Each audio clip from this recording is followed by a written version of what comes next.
Oh, that wrong. Yeah. Hello, everyone. Just Frog It back, also known as Lana, for day 22 of our Advent Calendar Storybook. We will find out tonight what that book is, and then there'll be 2 more left, and it's done for the season. That's it. We've already gone through 22 books. Welcome, welcome. Hit the like and the thumbs up or whatever it is. Hit the subscribe, hit the bell, and come join me with a loved one and some snacks and a drink and a blanket and curl up and have a listen to a small Disney story that I'm about to read.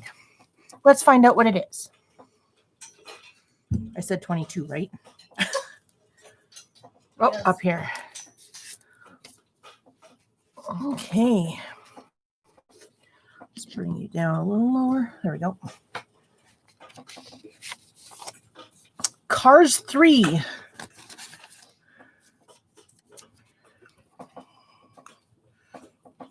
All right.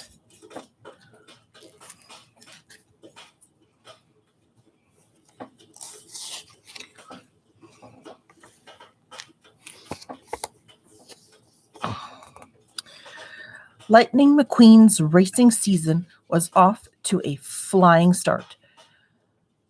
The hotshot racer had his sights set on another cup victory. Lightning's first race of the season had seen him fly across the finish line to take the checkered flag ahead of his rivals, Cal Weathers and Bobby Swift. The next race in Arizona saw Lightning tear up the track just as before. With 1 lap to go, this time, McQueen and Swift were going head to head. But as the flag came out, a slick black racer made his move. Jackson Storm zoomed over the line to take the victory. What a pleasure it is to finally beat you, Storm teased Lightning after the race.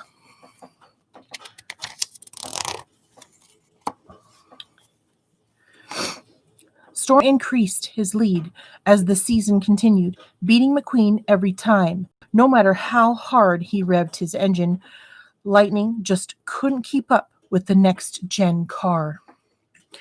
The racing world was changing, and this next generation of high-tech racers were faster and stronger.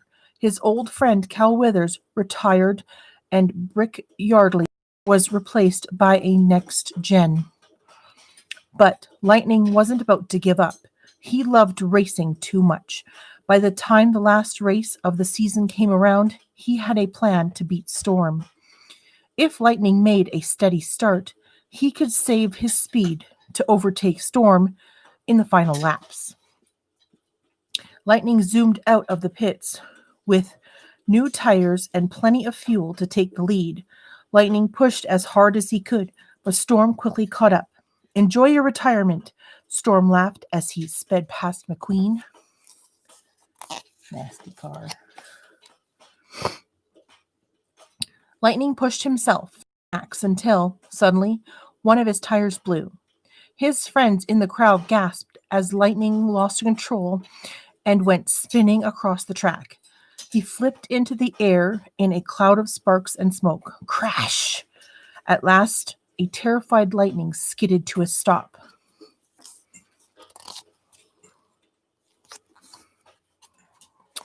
Months passed as Lightning sat alone in Doc's garage in Radiator Springs.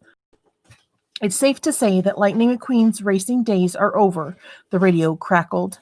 Lightning sat watching as a film of a race. The one where Doc Hudson, his old crew chief and mentor, had crashed. Lightning hadn't raced since his own big crash, but he decided that he wasn't ready to quit just yet.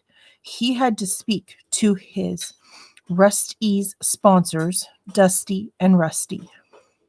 The next day, Lightning traveled to the brand new Rust-Ease Racing Center to discover that Dusty and Rusty had sold Rust-Ease and the number 95 to a business car named Sterling.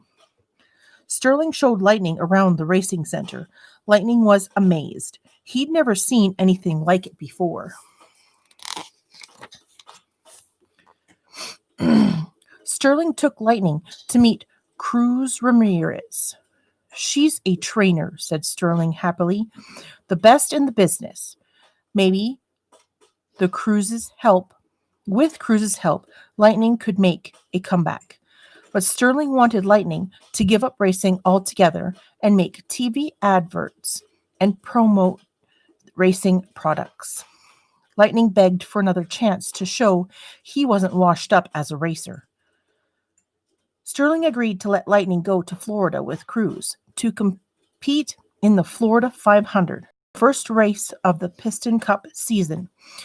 But if Lightning didn't win, it was to be his last race. Lightning was done with treadmills. He needed to train his own way and get his tires dirty. Lightning and Cruz headed out onto Fireball Beach and started training. Lightning raced to the pier at top speed. Cruz had planned to drive alongside him to track his speed, but she couldn't keep up with him. Her wheels just spun on the soft sand. Lightning tried to show Cruz what to do, but she kept getting stuck. Then, at last, she tracked him all the way to the pier, but Lightning's top speed was still slower than Storm's. Lightning needed to race against real racers. When he spotted a sign for the Thunder Hollow Speedway, he had an idea. He would race at the track there in disguise. He didn't want the cameras following his every move.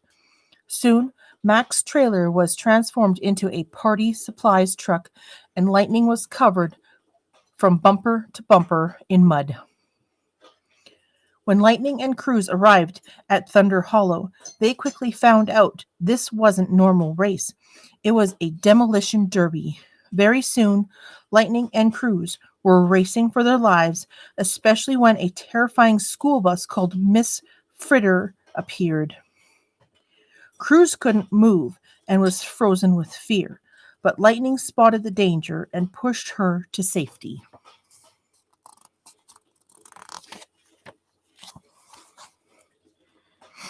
After the race, Lightning was not impressed. None of Cruz's training had helped improve his speed.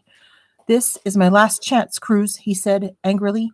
"If you were a racer, you'd know what I'm talking about, but you're not." "I want to become a racer forever," said Cruz. "But the other racers were bigger and stronger. I didn't belong." She wished him good luck before speeding away back toward the Rust-Ease racing. Later, inside Mac's trailer, Lightning couldn't sleep. He missed home, so he decided to call his friend Mater.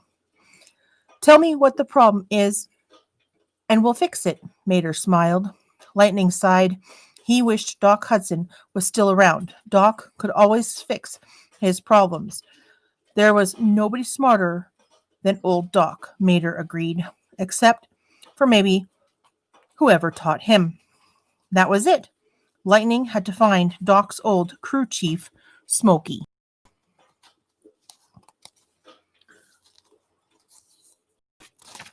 The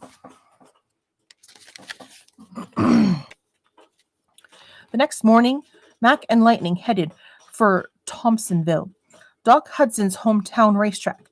But first, they had to find Cruz. Lightning felt terrible for shouting at his friend. Mac soon spotted her out on the open road. "Come with us," Lightning said to Cruz. "I'm sorry I yelled." Cruz came on board, and Lightning told her about his plan to find Smokey. The old Thompsonville track was no longer in operation, but it was still perfect for racing. Lightning and Cruz whipped around the track. But as they skidded around the bend, the cars had to brake hard. A figure stood before them on the track. It was Smokey. Smokey introduced Lightning and Cruz to his friends, three racing legends who had competed with Doc. Then he told a story about a famous race where Doc had flipped over another racer to take the victory. Lightning and Cruz were amazed.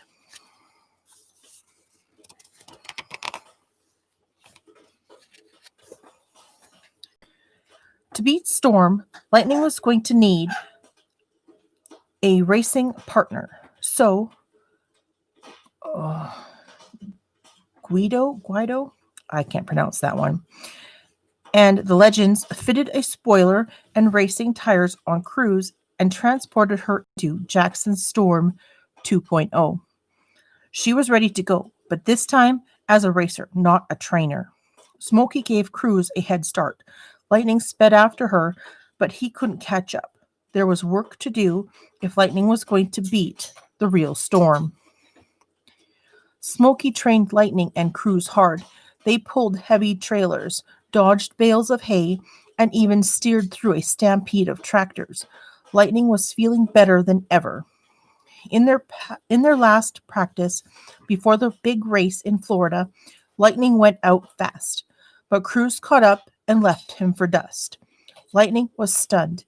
Even after all his hard work, he still wasn't fast enough, but it was too late for another race. It was time, and all Lightning's friends had come to watch. Lightning rolled to the back of the grid. To everyone's surprise, Lightning made a speedy start. "Show 'em how the old guys race," shouted Smokey, who was acting as Lightning's crew chief. Lightning pushed hard and began overtaking the racers. In the pits, Sterling ordered Cruz to take off her race tires and head back to the training center. "You're a trainer, Cruz, not a racer," he said. Lightning heard Sterling's harsh words over his headset.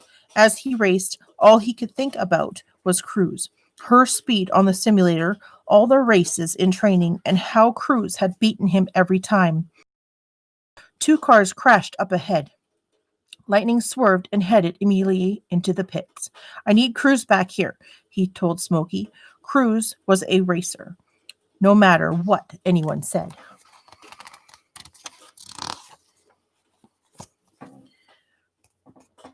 A puzzled Cruz rolled into the pit lane. Lightning told his team to work on Cruz instead of him. Guido, Luigi, and Romano worked fast, and soon Cruz was ready. Her spoiler shone, and the number 95 glistened on her side. She looked like a racer from bumper to bumper. "Today's the day, Cruz. You're getting your shot," Lightning told her. "I started this race, and you're going to finish it." The race resumed. Everyone was amazed to see a different number 95 on the track. The green flag dropped and they were off. Cruz started slowly, but soon she was overtaking the other cars one by one. On the final lap, Cruz drew up alongside Storm. She tried to pass him, but Storm spotted the move and rammed her against the wall. "You don't belong on this track," he yelled. "Yes, I do," she shouted back. Remembering Doc's move, Cruz flipped up and over Storm. She touched down again on the track in front of Storm and then crossed the finish line in first place. The crowd went wild, and Lightning couldn't have been more proud. Then it was announced that Cruz and Lightning were joint winners as he'd started the race. Lightning hadn't lost, so he didn't have to retire. He knew his racing days weren't over, but for now, Lightning was devoted to getting Cruz ready for her next big race. It didn't matter who the racer and who was the trainer. Lightning and Cruz were both true champions. The end. Thank you, everyone, so much for joining me for day 22 of our Advent Storybook calendar. Please join me again tomorrow for the second last book, day 23, and we will soon find out what that is. Have a great evening. Everybody be safe. Hit that thumbs button, hit the subscribe button, and hit the bell button. And share if you believe these are great books. Thank you again. See you all. Love you. Hugs. Bye. How many do I watch? 3.